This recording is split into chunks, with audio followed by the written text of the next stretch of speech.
Dear listener, please note that a pre-recorded session will be uploaded on Spotify at the end of the live session. No live calls and interactions will be available on Spotify.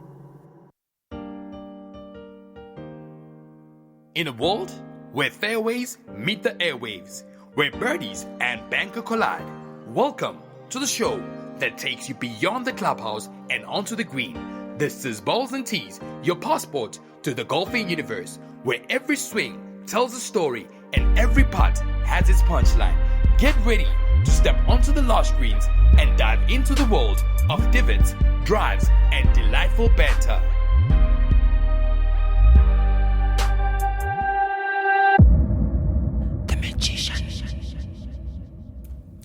Good evening, ladies and gentlemen. It is the one and only Tony Tone, the magician, a boy with a lot of flair. Yes, you know, I am a classic man, and I just want to say, what a beautiful Wednesday. Now I can officially say that winter is 100% over.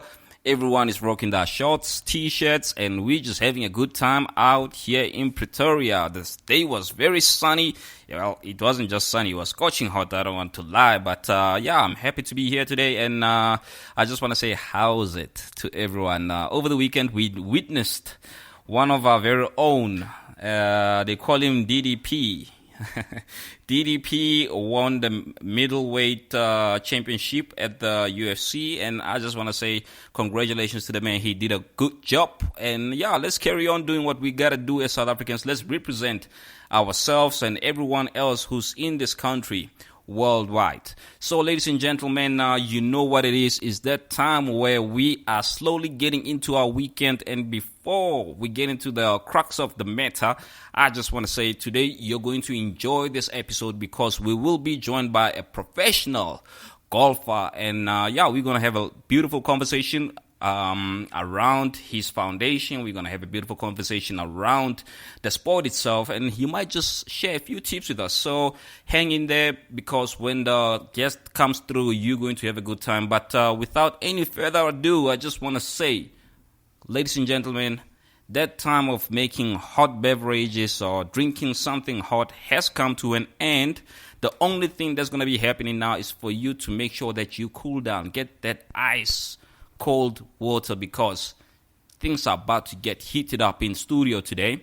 So we're going to go for a 2-minute break, and then when we come back, I will be sharing a couple of interesting stuff with you guys. I'm going to flip the show today. I'm going to start at the end and end at the beginning. So let's go for that 2-minute break, and then when I come back, you know what it is. Balls and Tees will officially start.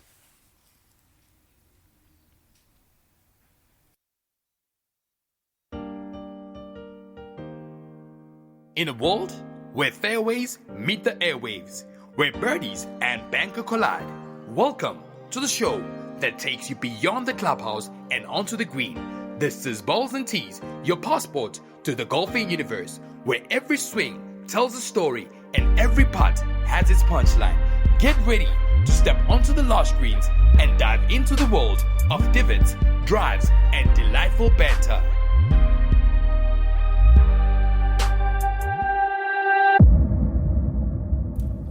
Alright, ladies and gentlemen, I hope you've got that ice cold water right in front of you. Please stay seated, because as I said, I'm flipping the show today, and I'm going to share the juicy news before we get into the heated conversation with our guest today. As I said, he's a professional golfer, so if you've got any kind of question whatsoever, feel free to pop us a DM. Feel free to go to Facebook. Feel free to go on to TikTok and chat with us, because we would like to help you improve your game.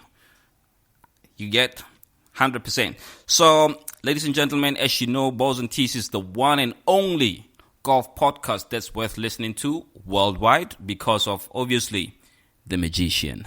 But apart from that, we share live things, and we don't want to sugarcoat anything. We just do it for social golfers worldwide.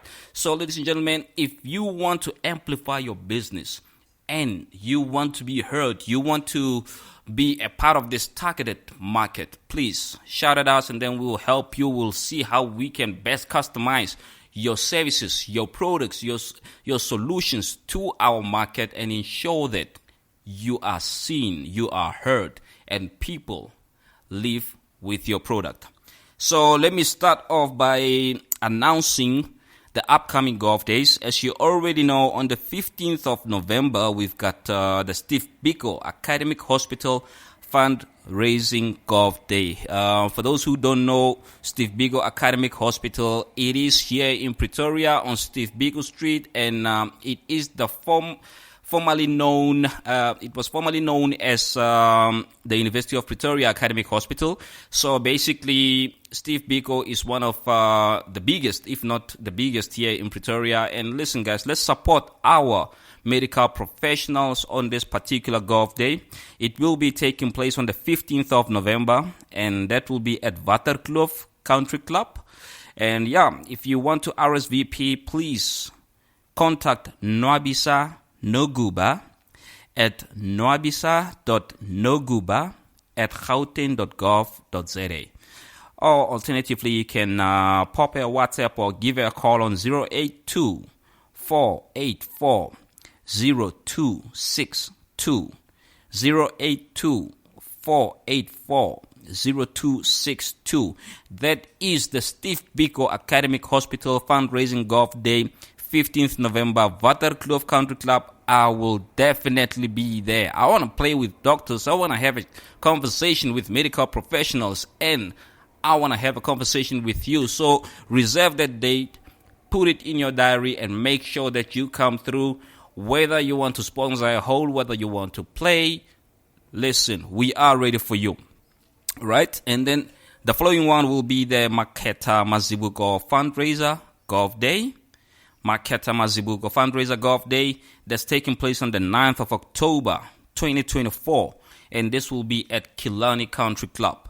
Right, so 9th October, Killarney Country Club, Maketa Mazibuko Fundraiser Golf Day. And to RSVP, please contact Noktula Tungwana on 011 312 7583. 011 312 7583.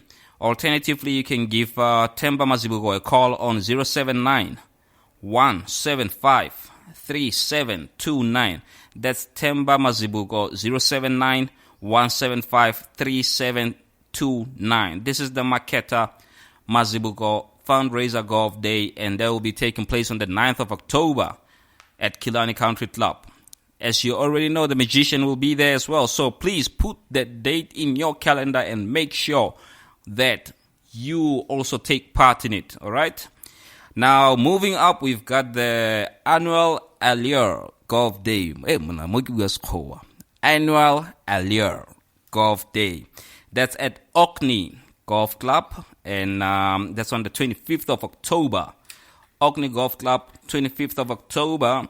And to RSVP, you can WhatsApp 060 619 1317. 060 619 1317. Or alternatively 076 369 1969. 076 369 1969. And then lastly but not least, there's a lot of golf days coming through. I hope that you've been writing them down and putting them on your calendar, because I can tell you this spring will be a colorful spring. Everyone will be in their colorful clothes on the golf course, and I can't wait to rock my new pants on the golf course. I've got yellow, I've got red, I've got incredible colors, and yeah, I'm looking forward to seeing you guys on these golf days. Lastly but not least, we've got Katlehos Charity Golf Day, and this is taking place on the 20th of September at Stein City Club, Stein City. Katlehos Charity Golf Day, 20th September. And yeah, man, that's a beautiful cause. If you want to RSVP, please contact Katleho Kelapile on 067 793 8033. 067 793 8033. So, ladies and gentlemen, I have shared with you the golf days that's upcoming. But hey, man, before I forget, one last one. We've got the Soweto Golf Festival. You know, I like it when golf goes to the people. And when I'm talking about the people, I'm talking about our African communities. So the Soweto Golf Festival is taking place at Soweto Country Club, and this will be on the 11th of October this year still. So as I said, guys, this is going to be a colorful spring. Please make sure that you hit your driving range. You go onto those putting green, sharpen your game, because when the magician gets there, when the magician interviews you on the golf course, my friend, I want you to be on top of your game.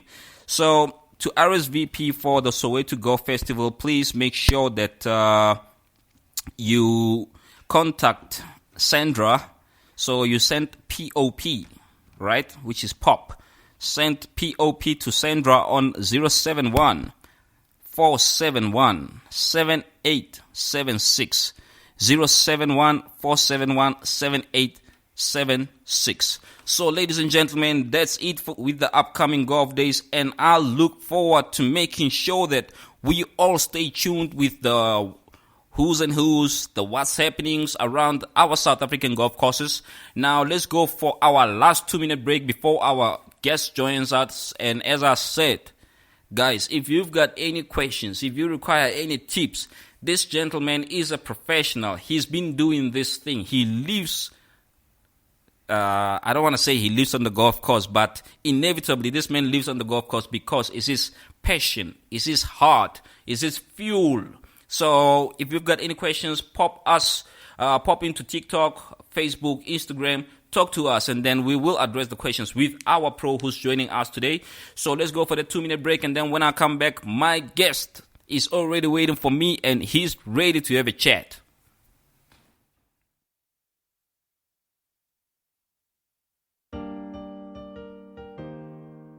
In a world where fairways meet the airwaves, where birdies and banker collide, welcome to the show that takes you beyond the clubhouse and onto the green. This is Balls and Tees, your passport to the golfing universe, where every swing tells a story and every putt has its punchline.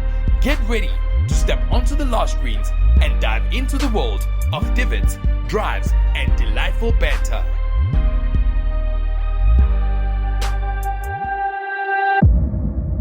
The Magician. Welcome to Golf Radio. Alright, ladies and gentlemen, we are back, and I am so pumped up. I'm so hyped to have a chat with our guest today, and I just want to say we're going to have a lovely day. My guest is already waiting, and man, I can't wait to have a chat with him. And as I said, if you've got any questions, please feel free to get onto Instagram, get onto Facebook, get onto TikTok. Let's have a chat. Let's hear what the pros have to say about the game. But without any further ado, I want to introduce the founder of DIG Foundation, and that is Mr. Songs Sonamzi. Hello, Mr. Sonamzi. Hello, Mr. Sonamzi. Hello.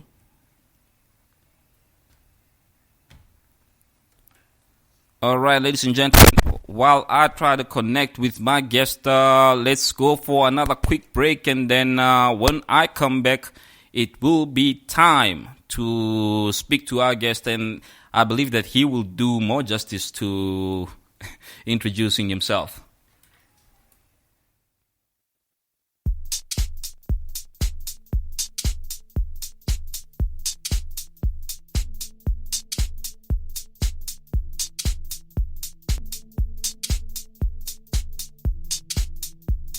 I want to tell you something. When you got deep again, deep again. Got my heart skip the beats, and you got deep again, deep again, deep again,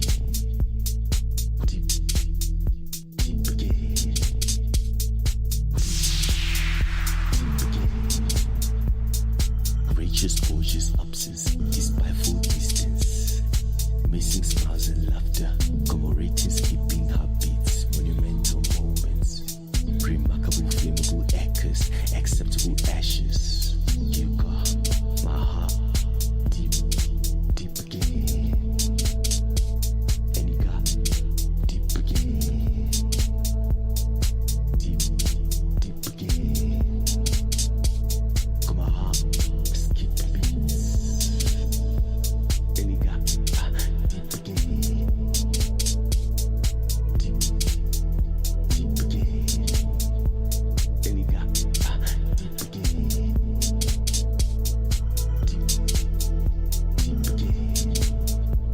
And you got deep again. Deep, deep again. Got my heart skipping beats. And you got deep, deep again.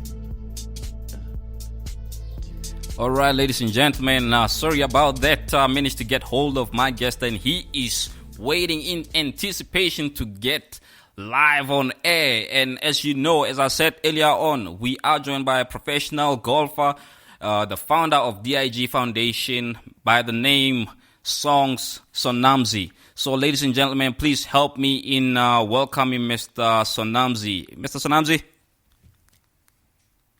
Yes, sir. how are you today, sir? I'm digging. How are you doing? I'm all good. I can't complain, man. I understand you are currently stuck in traffic, and I hope that I'm on. But what do they call it? Hands free. I don't want to distract you while you're driving, but nonetheless, I just want to say thank you for making time to have a chat with me. Thank you for honoring this interview, and to everyone around you, friends, family. I just want to say a big thank you to them because, hey, your time is very expensive, Mr. Sonamzi. All right. Thank you so much, Tony, and thank you so much for having me on your show. I've been looking forward to talk to you guys, and I'm grateful. And once again, I'm sorry for coming up a bit late. I got stuck on traffic, and we work until the sun sets. So I'm sorry, but I'm here to talk to you guys. No, 100%. Mr. Sonamzi, I tried to introduce you, but I believe that my introduction didn't have that energy, man, that petrol. Would you mind reintroducing yourself like thoroughly so that our audience can understand who Songs Sonamzi is?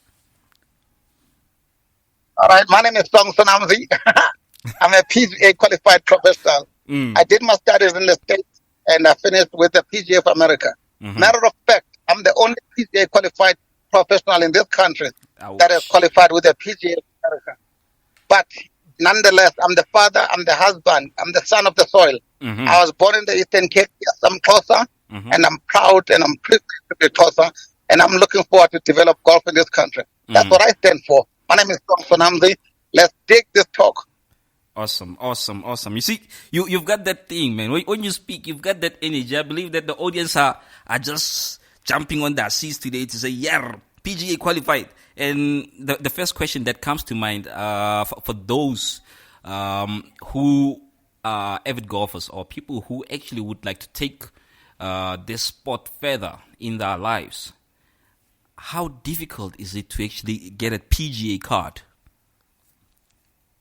It's quite difficult, man. It's actually why it's the highest qualified profession in golf. For those that cannot play, here's the thing, Tony. There are guys that can actually play, and then they play on the PGA Tour. I could not play in the PGA Tour, but I studied at that same level. Where I knew that I'm not good enough to play with the Tiger Woods and Phil Mickelsons, then I went to study on a different angle, which is parallel to what the Tiger Woods have done. Yeah. So I've gone the same road, but on academic side, not on the playing side. So it was really difficult to get into the PGA of America. Yeah. One of the things that makes it difficult, Tony, is that for you to be able to teach, you must have a certain playing ability. So there's something called playing ability test that you get tested before you even get to the school. Yeah. In this tournament, you're supposed to play 36 holes. And in that 36 holes, you cannot shoot more than 75 on both rounds in the same day. I'm trying to say it is difficult to be a qualified PGA professional, let alone the studies. But just to qualify to play is very, very difficult. Yeah. And the pressure that we go through to actually qualify to play on that is difficult, let alone the academics once you get through that playing ability test. Mm. And I heard you mentioning that you are a father, you are a family man, and just for clarity's sake or for interest's sake, how difficult was it for you to actually sacrifice time in obtaining this qualification, spending time away from your family, and all the sacrifices that you had to make in that regards? Good question, Tony. And I guess this is just a life skill that you must give up something to get something. Meaning that you must sacrifice something big in your life to get something big. Mm-hmm. I left South Africa. I was 21 years old when I went to the States. And I could not come back because of my citizenship. Mm-hmm. So I stayed there for 10 years. Sure. And that time, my son was, when I left him in South Africa, Mpondo was, I think was 3 years old. I left him here to go to America, and I found something that I was passionate about. Yeah. So I compromised myself. Just like that Bible verse says, so that he can coach golf in Africa. So that's what I did. I compromised my son, my family. I mean, my older brother passed away in 2004 when I was there, and I could not come back to bury him. So it was really hard for me. I really did a big compromise, let alone being in a foreign country as a young man and take a decision that I'm not coming back home until I finish my studies. Yeah. Yes, I did compromise big time. The comfort of being home. You know, South Africa has got a nice vibe, man. That is just different than anywhere else. You'll compromise that until I got what I was looking for. No, definitely. And I believe with the sacrifices that you had to do, it actually increased the tension that you underwent, especially when it comes to your studies, because I'll presume that you missed home, you missed your family, you missed your son, you felt like you were missing out in his life, and that always stayed at the back of your head to say, how's everyone doing whilst trying to study? So I believe that you have a lot of courage to have carried through and finished what you went there to do. Thank you so much. It took a lot of me, man. I mean, I'm the firstborn at home, so I was given a responsibility when my dad passed away to take care of my family. So everything that I did in my life was actually under the gun of pressure. Yeah. So being there illegally, and I had a limited time to make sure that I finished my studies. So it gave me a big push behind me to say, I've got no time to waste. I've got nothing. I've got to put my head down just like in a golf swing and finish my studies. Yes, it was a pressure moment, Tony, but it helped me a lot to actually make sure that I'm focused, I'm not wasting any minute, and finish my studies. Then be able to come home and be with my family and be with my son. I guess, Tony, nothing happened. My son had to be born, was for me to be actually in the States and focus on my studies and finish and come back with my qualification. So I'm grateful to that pressure that I went through. No. I believe the sacrifice was, well, let me say the qualification and the experience, the knowledge that you attained was worth the sacrifice. And speaking of which, DIG Foundation, something that I believe you gave birth to. I just want to understand the concept around DIG Foundation. What brought it to life, or what was the concept that brought it to life? It is called the DIG Foundation. The full name for it, Tony, is Developing International Golf. I mean, I came up with it when I was in the States. Obviously, I thought internationally. And the whole point was it's called Developing International Golf. To develop, our mission is to develop golf to all the nations around the world, if it was possible. But we want to reach out that never had a chance, that are maybe in Uganda, the kids that could be in Kenya, to give them a chance to the game of golf. So it's developing international golf, let alone me. Don't mind me when I'm slanging about it and say we're digging golf, we're digging deeper. Yeah. It's a dig game, it's a dig dude. So that's just a slang that comes with it, that makes it catchy. But the whole point is to develop golf into different countries. Yeah. So when I the game of golf, in America Mm-hmm. and went to the studies, I became jealous about golf. And I said, there's so much more than this game, but it is hidden behind the game of golf. But there's so many relationships. There's so much business that you can meet. There's so much good quality friends that you meet. Yeah. There's so much life skills that the kids can learn from this game. So digging into golf is all about that. What is this, Tony, that is within this game of golf? What is beyond what we see? What is beyond, what is under the surface under the game of golf? What are the podcasts that could be coming up? What are the interviews? What are the networks? What are the jobs that are beyond this game of golf? Because to me, I became jealous about it and I said, damn, the apartheid has hidden such a treasure from us that we're not even aware what's beyond that. So the game of golf is to take that and put it on surface and give every kid a chance to play golf. Not just to play and be professionals like Tiger Woods, but also to find what are the treasures that are hidden behind this game of golf. So we use that dig tool to figure it out and help the people using the game of golf in whatever way that could help them. I like your view because you're not just focusing on people becoming professionals. You're looking at the socio-economic factors that affect the sport itself and also within communities to say what is it that people can derive from this sport. I like your view on it. Absolutely. I think it actually was given birth by me when I discovered that I cannot play to the highest level. And I said, oh no, what is it that I can do within this game of golf that I could take home, that could change the nation? So it's bigger than the scorecard. It's bigger than anything that we've ever thought of. So we want to go beyond the scorecard. If we have kids that could turn professionally, oh, wonderful. Yeah. But we are also looking into the life skills, like the socioeconomics. What are the benefits within the game of golf? If it wasn't for golf, I wouldn't be talking to you right now. So there's much more than the game of golf. No. The concept is definitely outside the box, and for me to have a chat with you, having an overview of international golf game as well as the local experience that you've had, I believe that when coming up with that concept, you looked way too deep to say, okay, what is it that we in South Africa are not experiencing that people from an international level are experiencing? And the fact that you wanted to bring that experience or bring that knowledge back, I really, really appreciate it, because I believe it wasn't just for you when you came up with it. You were looking at the bigger scale. Yes, sir. I mean, I grew up in Gugulethu in Cape Town. And I used to drive by the golf course, not drive. I used to ride on a train next to the golf course from Cape Town to Gugulethu. There was a library that I used to go to in Cape Town City. And I used to just look at this game with just looking at it, old people, white people playing it. I never thought I would actually be able to have a business within the game of golf. Yeah. God is amazing.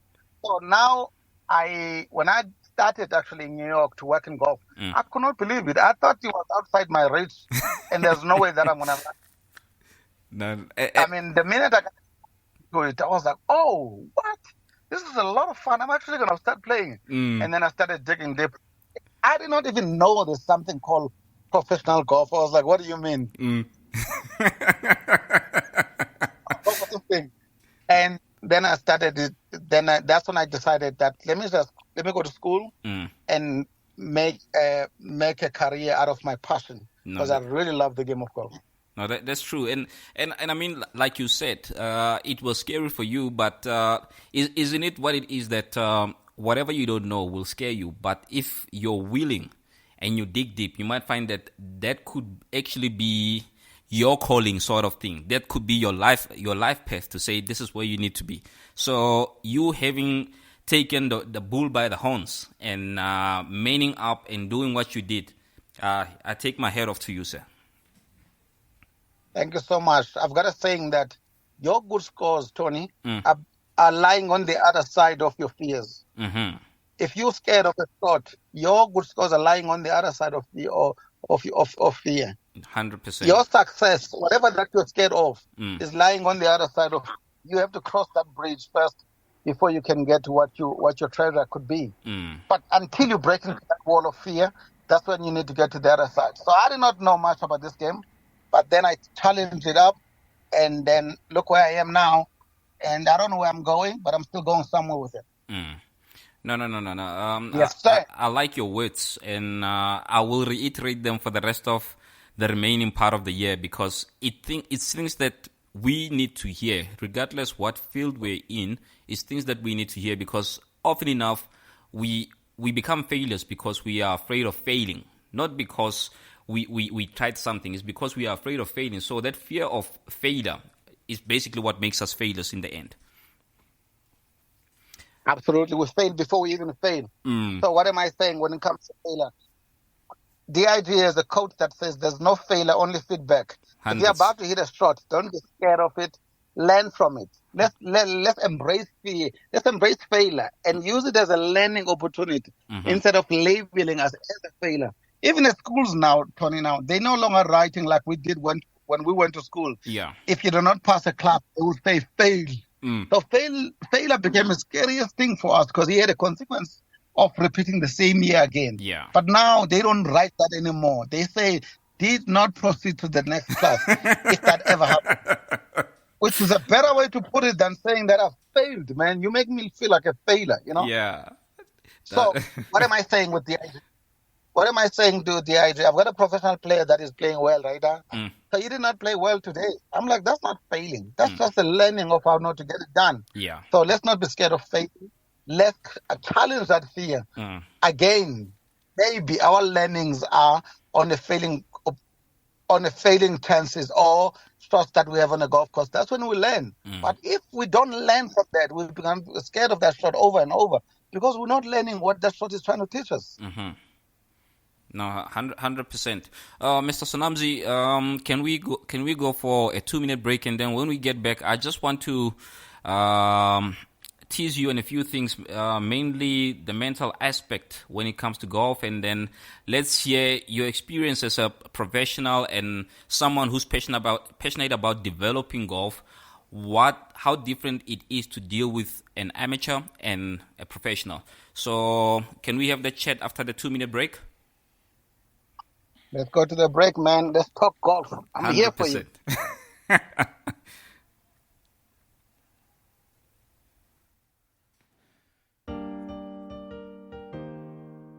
In a world where fairways meet the airwaves, where birdies and banker collide, welcome to the show that takes you beyond the clubhouse and onto the green. This is Balls and Tees, your passport to the golfing universe, where every swing tells a story and every putt has its punchline. Get ready to step onto the last greens and dive into the world of divots, drives, and delightful banter.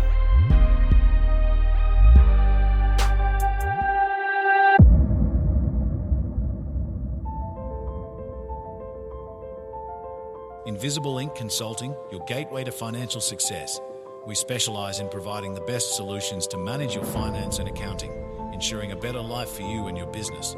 Our expert team offers top-notch accounting and tax consulting services tailored to various industries, including but not limited to engineering, medical practitioners, in construction, non-profits, events management, attorneys and financial services.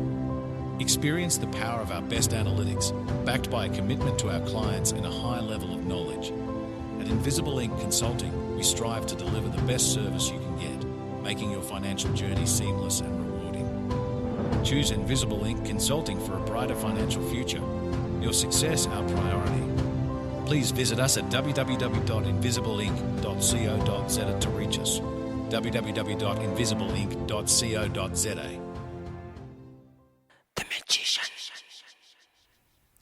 All right, ladies and gentlemen, thank you for staying on the line and joining us. As you know, we are joined by the one and only founder of DIG Foundation by the name Songs Sonamzi. Mr. Sonamzi.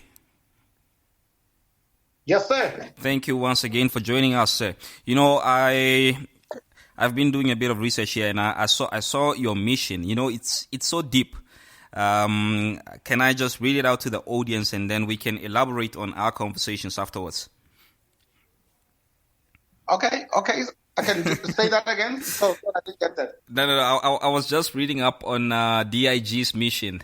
It says to use my skills to assist golfers to dig their potential and to unleash their talents in the game of golf, to develop the youth in the game of golf, and to instill the life skills that come with this sport. Yes, sir. That's beautiful. That's me. 100%. And, the second part is really catching my attention to say to develop the youth in the game and to instill the life skills that come with the sport. So often enough, people always talk about developing trust or learning to trust, being honest and integrity. But from a professional scale, from a professional individual or professional perspective, what other skills have you actually attained from being invested in the sport? I mean, Tony, one of the biggest things that golf is going to teach you indirectly or directly is a level of confidence that you need to have to be able to hit the golf shot. Huh? Yeah. One of the things, confidence, but one of the biggest one is patience. Mm-hmm. Golf is going to directly or indirectly teach you how to be patient. What do I mean by that? If you have a flag or a green at 300 meters where there's water next to that green, obviously you're not going to be trying to be aggressive to that flag, that green. You're going to start to lay up. If you dare not to try to lay up on that and try to be aggressive with it, that's when you're going to learn the biggest price of being impatient, of trying to get to the green as fast as you can. So it teaches you a lot of patience. Working with a lot of professionals now, that the way not to play bad as a professional is not to try to make a lot of birdies. Stay patient with your pars, because if you try to chase birdies, which is a lack of patience, that's when you get a lot of bogeys and double bogeys. So you have to be strategic. So the game of golf is all around being patient. Being patient, know that I'm not going to try to chase a score. I'm going to be patient and let the other guys take themselves out of the tournament, because, it's a competition of who's more patient. 100%. It's just more like a chess game, this one here, where you have to wait for your turn and not rush when you're playing and stay patient. It's all around patience, confidence, and one of the biggest ones that the juniors are learning is punctuality. Yeah. As you know that in golf, if you're not punctual, meaning that if you're not on the tee time on time, if you're not there where you're supposed to, you get penalized 2-shot penalty. If you're more than 5 minutes, it's disqualification. Yeah. So what does that teach the kid? It teaches them to be on time, not only for golf, Tony, but also to be able to be ahead of the meetings, to be able to be early at school. It teaches a life skill that's just ongoing. I can't stand being late. Anything besides the tee times in a golf course. Yeah. Punctuality is of utmost importance. Yeah, 100%. Yes. And I then, can even tell them. And then I just want to find out from you, Mr. Sanamzi, right? As a professional coach who's been able to think outside the box and having recognized that the sport is narrowly viewed, what advice would you give to someone who loves the sport but doesn't really have the opportunity or the means to make it as a professional golfer? You know what? I've got a saying that says that you don't play golf. You don't go to school only to be a professor or to have a PhD, but you must still go to school. Yeah. What am I saying? What am I saying, Tony? Is that golf is like going to school for kids. Yeah. It's still important to play golf, even if you're not going to play as a professional. What is that going to benefit? What will that benefit you if you don't acquire a PhD, which is being a professional? Yeah. If you don't acquire to be a professional golfer, you're going to learn these few skills that I already said some of them. You will learn patience.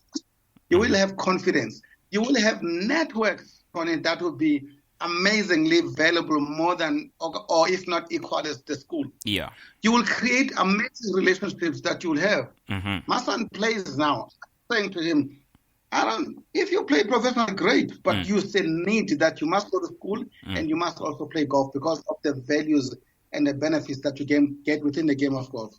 100%. I'm equaling the importance of it to that of a school. Yeah. That you must go to school. You must have some certain level of education. 100%. You must have a certain level of a golf skill where you can actually get around. People play with the one leg. People play with one arm. People can play. Deaf people are playing golf. Yeah. But as a pitch instead, people play golf. So you still need to play at some level, no matter how limited you are. Golf is a game of handicap. You don't have to be a scratch golfer to play golf. Yeah. You can play golf as a 36. The relationships and the businesses and the networks that you're going to build on that, you're going to benefit out of that, actually going to be more valuable than if you're not playing golf. You are doing yourself disservice if you're not playing golf because you think I can't play. Or you are thinking that it's an expensive game. It is a cheap game if you can manage it to a level. I always compare it with cars that some people are driving Porsches and Lamborghinis, which they play Stain City, play Blair Arthurs, but you can play at Hadley Park for merely 120 rands. You can play Observatory Golf for 150 rands. You can go hit balls, guys, for merely 40 rands and practice golf. That's still hitting a golf ball. You can play a game in a putting green. You can go on putt.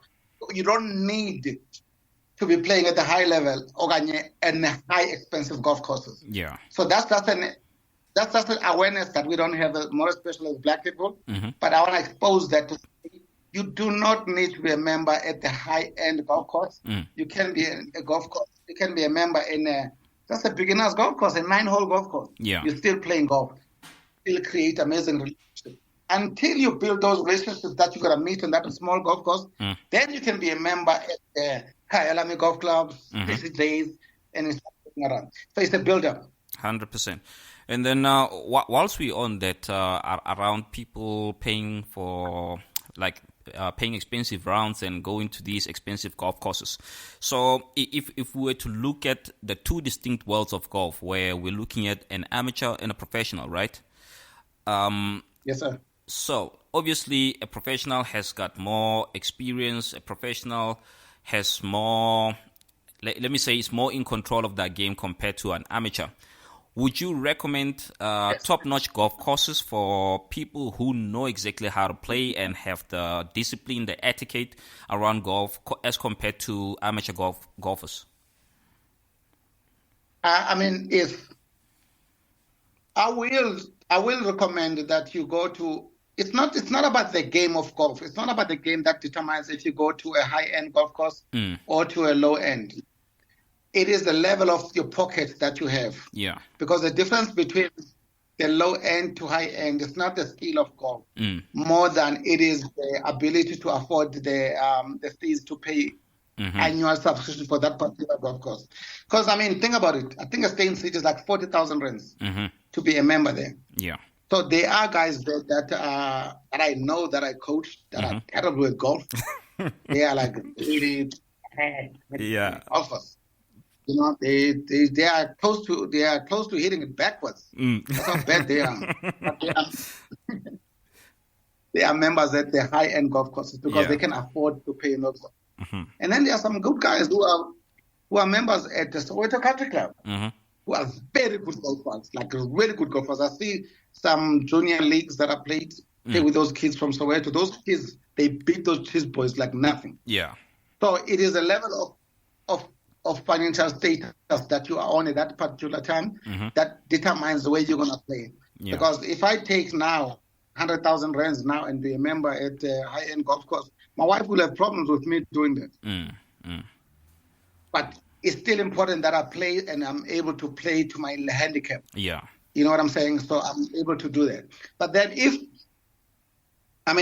somebody wants to take it to the high level of being a professional, it's not determined by the golf course they're playing. It's determined by the level of skill that they have or the coaching that they are going through. I mean, I know a kid, if I can tell you, there's a kid now that I know that goes to a facility that the coach is charging 300,000 rands a year for this kid. Just for coaching? You see what I'm saying? So that's for coaching only, dude. I think it saves him like 4 times a month working with this kid. Sure. I mean, if you're gonna tell my son that, it's better be Tiger Woods. Yeah, there needs to be some form of guarantee, eh? You know what I'm saying? So if it doesn't happen like that, we got problems. But then there are guys who are going to affordable coaches like Songs and the other coaches that are affordable. That could actually build you up. So what am I saying to you, Tony? Your level of financial status determines where you're going to be playing. You can, yes, it's still important to play on the high-end golf courses if your finances allow. Yeah. Very important. Don't limit yourself on that. If you can afford to pay 20,000 rands and be a member at Kyalami, go ahead and pay that. Why is that important? Quality and the level of people that are there and the quality of relationship is higher, obviously, than the people on the low-end golf courses. Yeah. So you will make your match there and be able to build businesses. Because, I mean, I think that's the biggest part of it, is the level of network that you're going to have when you are in that cycle of people. You know, there's a big saying in America that says if you hang around the barber shop, eventually you get a haircut. That's true. Makes sense. But now, Yes, sir. Mr. Sonamzi, tell me, right? There's been a lot of misconceptions around golf within the black community in South Africa, where people would say, no, I would rather go to the driving range by myself, and I will see professional lessons later in the game. And then further to that, they would look at low handicapped individuals to say, listen, in order for one to progress to being a scratch or a plus handicap, one would need to focus more on the mental side of things. So as a professional golf coach, what is your take on these things, the two things, from someone who's totally new into the game to say, how do you get yourself thoroughly inducted, and for someone who's been playing for so long but they're struggling to break a particular score, what would you say when it comes to physical abilities and mental abilities? How do you balance those things? All right, let's start with one. Then please, when I'm done with this one, bring the second part, because your question is in two folds, nah? Yeah. And I wanna address directly. And starting with that person who says, and you know what black people then? black people get a heart then. You know what? I think that's what got Bashir, who was that dude that got into borrow into prison? We've got this I can attitude, nah? We've got an I can do it. Do it. This thing is easy. So now what tends to happen now, black people just see this game as the easiest thing. And the biggest mistake they do, Tony, is to just say, I'm just going to get a 7-iron and go. Not even on the driving range, dude. These people can even go to the golf course for the first time, never even taught anything. Go to the golf course and there's no technique. You know what I compare that to? The high level of accidents on the roads. Hundreds. Imagine if people were just taking cars and just buy a car and get on the road. Without even knowing how the basics of driving, yeah. I'm telling you. I don't know how my uncle used to drive next to me. I used to watch him next to him when he was driving. You're like, no, I can do this. It's that high level of risk that you are taking. Because you need anything. Driving could be anything. If you're going to cut hair, you need a skill on that. You need to be taught the basics on how to do that. I mean, it goes to as far as black people. It goes as far to black people coaching each other on a golf course, dude. This guy is not even a coach, but he's taking a chance on Tony to coach him how to play the game of golf. Anything. I think the issue of you know those mechanics in the township. Yeah. They're bringing hammers to the engine. I promise you, they hammer that thing. Yeah. So Tina, we can just look at something and get it done. But now these days, it's better, if I can come back to the point, it's better being taught how to drive in a driving school before you can get on the freeway. It's better meeting a professional.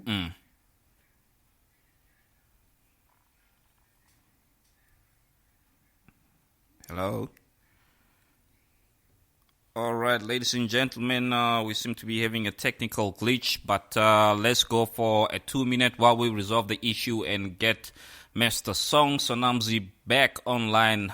He was addressing a very important thing to say. It's better to engage with a professional before you start inhibiting the wrong habits or adopting the wrong habits. So let's go for that 2-minute break, and then we're going to get back online shortly.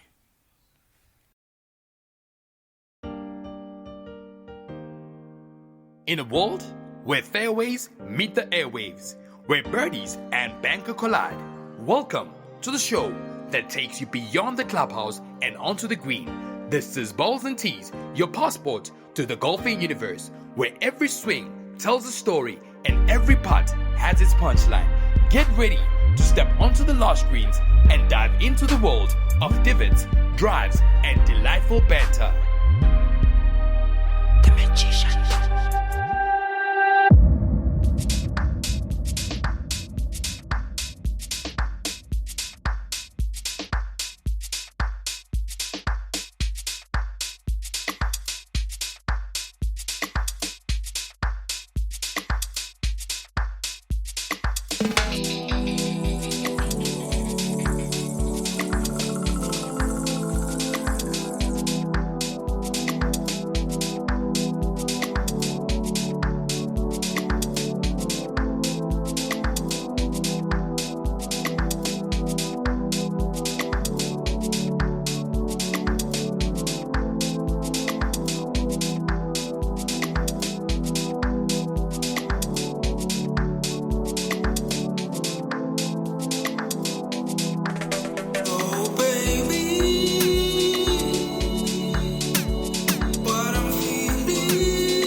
Ladies and gentlemen, thank you for staying on the line, ladies and gentlemen. I thought that nemesis of ours, load shedding, was back, but we've got everything sorted out. Mr. Sonamzi is on the line. Mr. Sonamzi, hello. Yes, sir. Yes, sir. I'm here. I'm listening. Yes, apologies about that, sir. We missed you there. I don't know what happened, but thank you for staying on the line. And as you were alluding, talking about amateurs getting into the game, the importance of meeting with professionals from the get-go. Very, very important.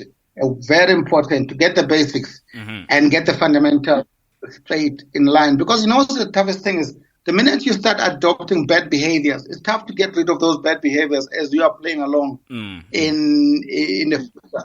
I mean, I used to drive, when I started driving, I used to drive on the left side in America. That's when I started my driving. And next thing here, I drove there for 10 years. And I mean, when I came here, I was always at a higher risk of colliding with the oncoming cars. Yeah. Because I'm so used to that. What am I trying to say by that? I'm trying to say that the old habits, they die hard. There's a big saying that says you can't teach an old dog new tricks. That's true. So it's better off starting with good basics. More importantly, the basic of fundamentals, Tony, but also the issue of the rules of the game. If you just jump the game without understanding the rules of golf, you're going to have problems. And if you have a problem with that, golfers are very sensitive, Tony. Yeah. If you break their rules, you golf in the wrong place, your ball is out of bounds, you hit another one, you make a par, and you still call it a par. You can be regarded or labeled as a cheat. But you didn't even know the rules. Yeah. So it's really important so that you don't get labels and you don't break some relationships that you could need in the future, because people just label you. They've got their own frustrations to be asking you how long you've been playing. So it's better to play for the basic fundamentals, secondly, the rules, but also the etiquette of golf. Yeah. Where do you stand if you don't know? I remember my first question when I was introduced to golf. My first question was like, who hits first in this game? Because these balls are all on the green. Who hits first? And I was told, and I never forgot it now because I was on orientation, that the person that hits first is the one that's further away. Yeah. You know what I'm saying? So little things like that, stepping on somebody's line, moving when somebody is hitting, being on the phone when somebody is hitting. Those are little things that you need to be taught by a professional when you start. Not to find a young man telling you that, shut up, I'm hitting a shot. You'll be like, what's wrong with this one? You don't know that because we are used to FNB Stadium here. We make noise when they're kicking penalties. We don't keep quiet. So there is different. And you better play by the rules, nigga. 100%. And then now let's talk about people who are seasoned golfers, people who have been trying to break a particular score or get to a particular handicap. I mean, these guys, they have proven their physical ability over time to say, yes, I understand the etiquette, I understand the rules, I understand I've got a particular swing, I understand my game plan, but what can they do to actually improve and get to the next level, apart from the physical abilities? You know what, Tony? It tends to be two ways, nah? It's two things I need to look into if I can help somebody that has been struggling with their game, nah? It tends to be in two ways. It's either 1 second.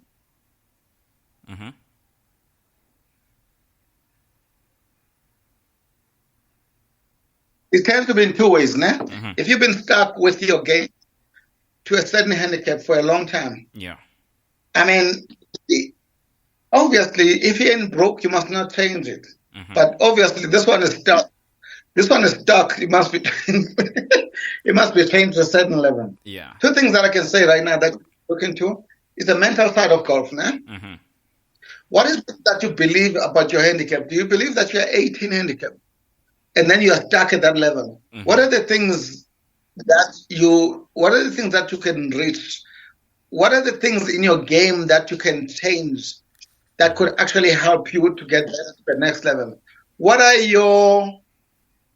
How many fairways do you hit? It's called stats, né? Stats analysis. Is my driver pretty bad, or is it too short? Or am I missing a lot of green? How's my putting? How's my chipping? So you need to do a proper analysis on that game, because normally what happens is that you become known for being a bad chip of the golf ball, Tony. You are labeled as that, you know? You are labeled as that you can't hit a driver. It becomes a problem that puts you stuck at that handicap. So what am I saying? What is that part of the game that is struggling? That's the reason that is keeping you there. Until you improve that, that's when you start to see a drop in your game. That's the first thing. Look at your stats. How's my game? Where am I struggling? Where is this that I'm not? Maybe mentally. What are the shots that give me discomfort when I'm over them? Like a lot of guys, they're in the bunker, they shake like a leaf. So that's the point right there that you need to attend that. That's a sign that is telling you that something needs to be done in there so that you can get some comfort on that. When I'm over a part, what is my mental state? When I have water in front of me, what happens to me? Because normally a lot of guys that are high handicappers, they hit a lot of hazards, meaning that the water and out of bounds and the bunkers. So what is that doing to me that makes me hit that ball into that water? So we end up saying, I knew it. No, so what did you think was going to happen if you knew? If you knew it, what did you think was going to happen? You knew it. So I have a saying that says, don't get mad over a shot for missing it. Don't get mad over a shot that you've been thinking about. It's your fault that you're thinking about it. That's what you get. When you are thinking about something that we don't know mentally as people, that the thought that you're having over a shot, you are actually ordering that. You are ordering that shot when you're worried, but don't hit in the bunker, You are ordering to hit in the bunker. Don't trip putt. You are ordering that. Don't shank it. It happens a lot to a shank. Say, don't shank it. You're going to end up shanking because you have subconsciously ordered a shank in your mind. Interesting. So, to improve is to look at the stats. Secondly, look at your mental state over certain departments of the game of golf. And then to fix that, that's when you need to see a qualified professional to be able to fix that, so that you can be able to move forward. I mean, I had a guy that I was talking to yesterday. This guy plays over 18 years, 18 handicap, best ball striker, and amazing guy. But you know what he's struggling with? He's struggling with a small as a punch out shot. Oh. This guy can't punch out shots. You know, not knowing how to punch out a shot. I told him that it's like not knowing how to apologize to your wife when you are right. You gotta. You have to. You have to. But ngezulu bathi usithobe. I'm telling you, even though you are right, you gotta know how to apologize to your wife when you are right. You cannot always. I don't know how to apologize because I was right. There's no way. Yeah. So, why am I saying that?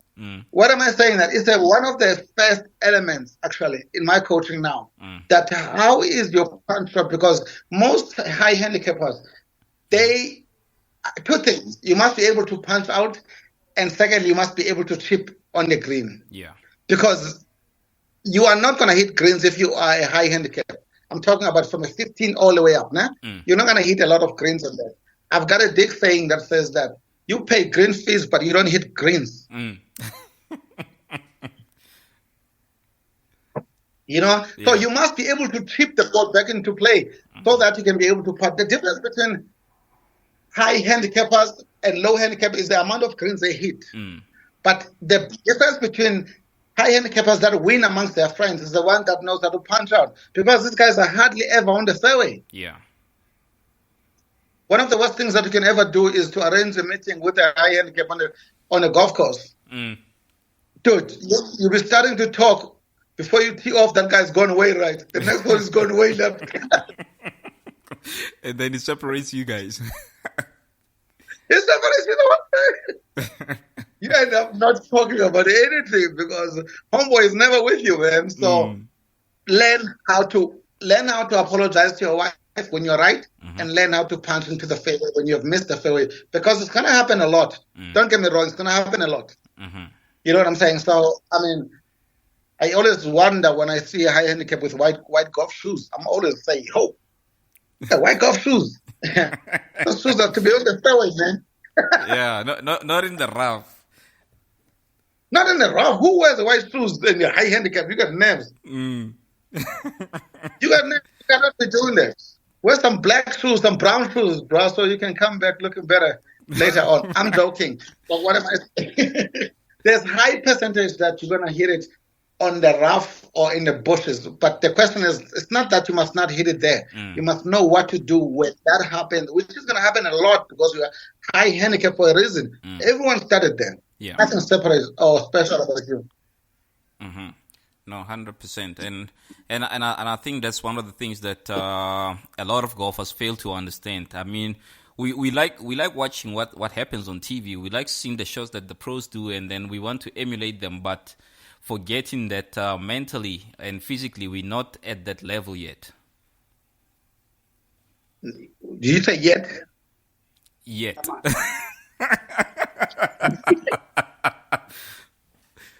Some of us won't even get to that level. Let me just put it that way. That's like me saying, I'm not white yet. That's not going to happen. 100%. It's not going to happen. So, the TV, talking about TV, Tony, né? I work with TV, né? Let me give you your viewers the value out of this show, né? So that they can learn something. The whole point of this talk is to have fun, but I'm willing to share my ideas out there and help people to come back to normal life.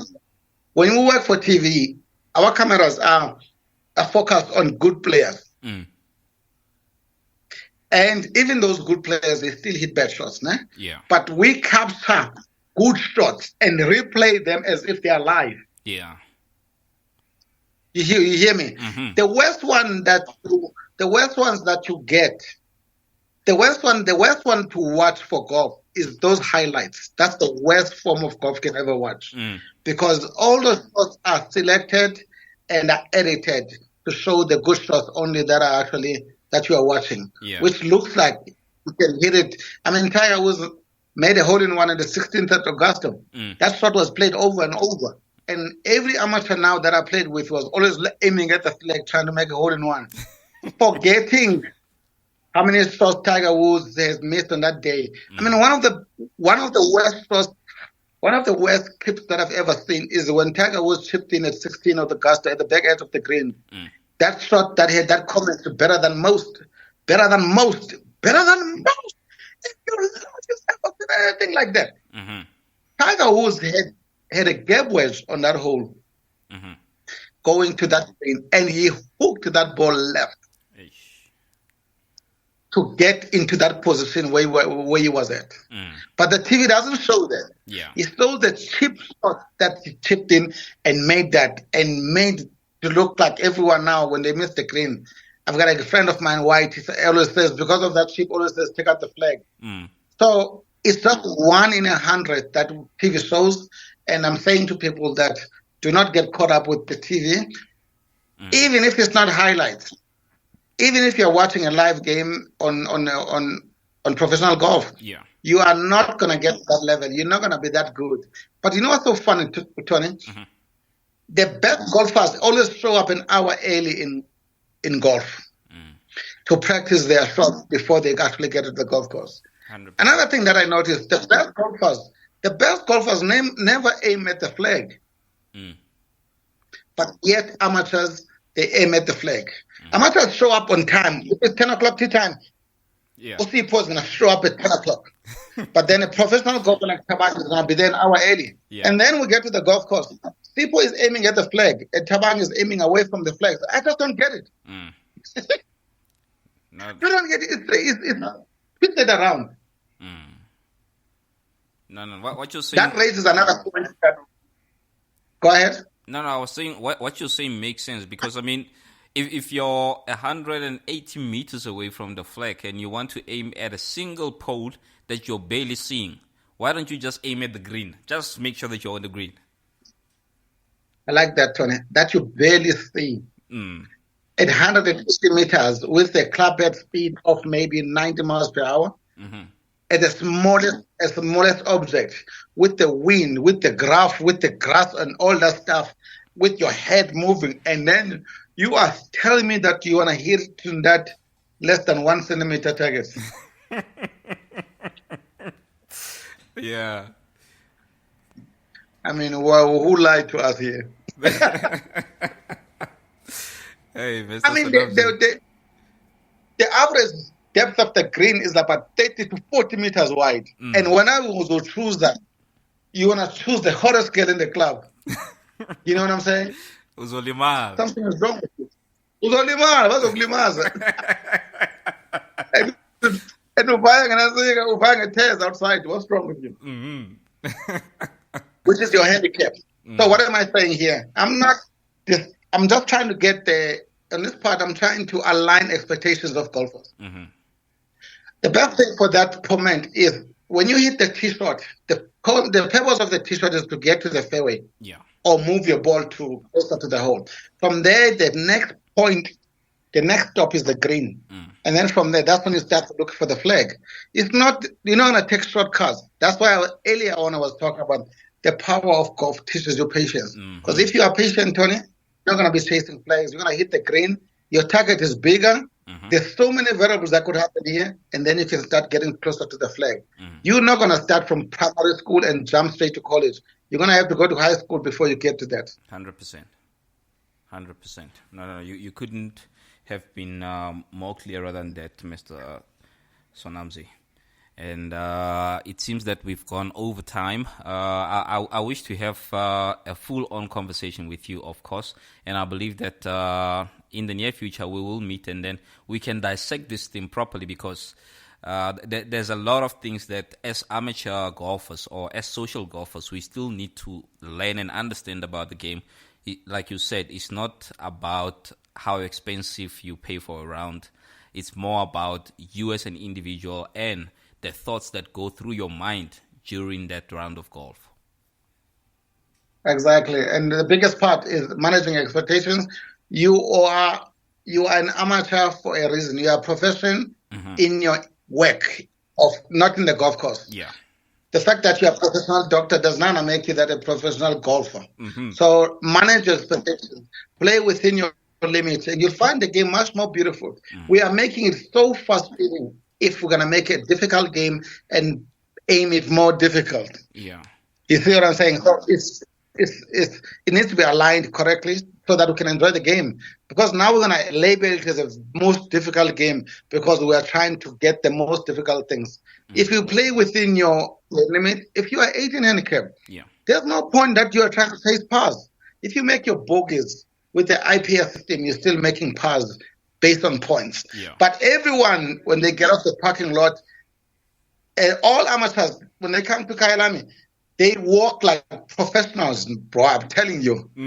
And then you can tell when they get out of that golf course after 18 holes, they look like casualties. They wounded. Yeah, and that's what golf does to you. I mean, you get in there with a big ego, and then it shows you that there's only one boss, which is the course itself. The course itself. I've got my young boy playing in KZN now. He's leading a tournament by 13 shots. Oh, lovely. And I'm like, he's leading my late 13 shots, but I'm saying like, but dude, you are like 10 over. The golf course is kicking you. So please deal with the golf course. Don't look into other people. That's what it does. It humbles you so that you can play against the golf course. Like you said earlier on, Tony, that the golf course is always the boss. I get boss. It's Oblimas. It's a pinda for success. So respect, which I think it goes deeper to what we're talking about. The respect that golf teaches us among who's the bigger boss, going to work. When we are done playing golf, we shake our hands, we take our hairs off and shake each other's hand. There's an element that is going to directly or indirectly teach you that I'm not going to go for the flag at 250 meters. I'm going to have enough respect to go away from that so that I can play according to how I'm supposed to play. But it teaches you a high level of 100%. And then lastly but not least, Mr. Sonamzi, how can our listeners get hold of you? My name is Thongs Sonamzi. They can reach out to me directly on WhatsApp with 073 970 5110. Let me say that again, 073 970 5110. Oh, they can check me out on Instagram on DIG_golf. DIG_golf. Other than that, Facebook, Songs Sonamzi.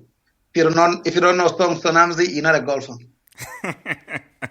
100%. No, Mr. Sonamzi, like I said earlier on, we really, really appreciate the time that you've taken to have a chat with us. And I believe that there's more to uncover around the sport, and we really, really value your insights, your wisdom, your knowledge, and I believe the audience also shares the very same sentiments. So with that being said, sir, I just want to say thank you to your family for allowing you to continue with this chat with us, and I look forward to meeting you in person and taking this conversation further, sir.